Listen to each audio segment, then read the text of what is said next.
Okay, so we've talked about good data visualization. Let's talk about some bad data visualization. This graph is what I would call, generously, to be generous about it, misleading, if not outright lying.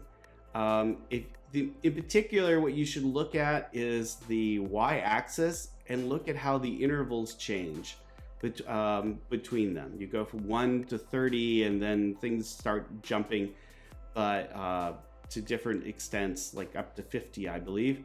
But the lines are all staying equidistant, the horizontal lines. So I'm not quite certain what they're trying to get across here, but this is just wrong.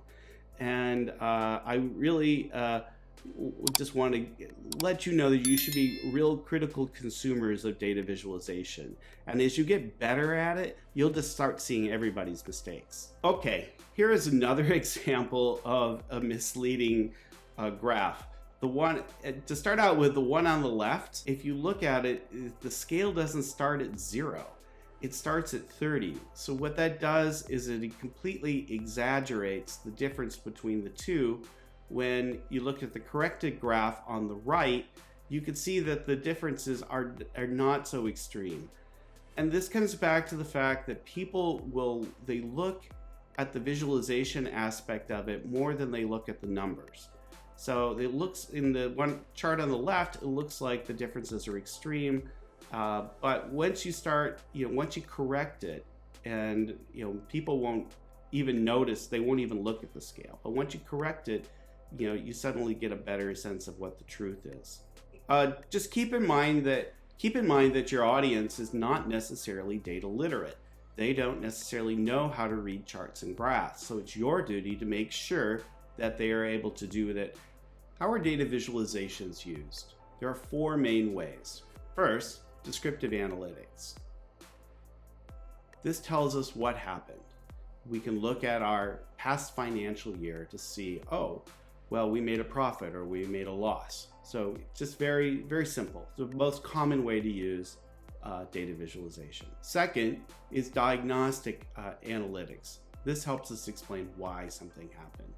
If we missed our target for something, we can go back and look to see what fed into that. What was the key elements that caused something to happen?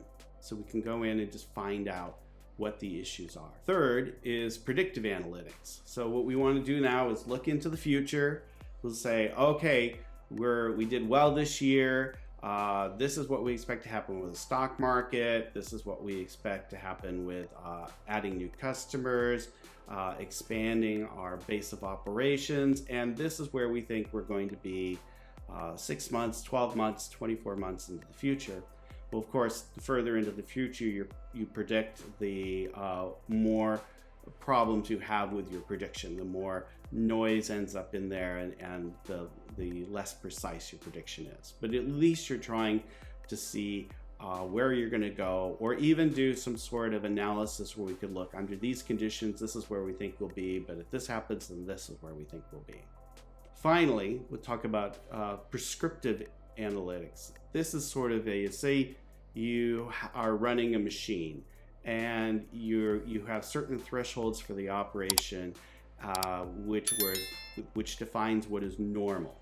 But when the machine suddenly goes outside the normal range, say you're getting more chaff from something that you're milling, maybe it's time for preventive maintenance. So prescriptive analytics can really come in and say, hey, look, things are not normal anymore. We need to do something about it, like get our machine serviced.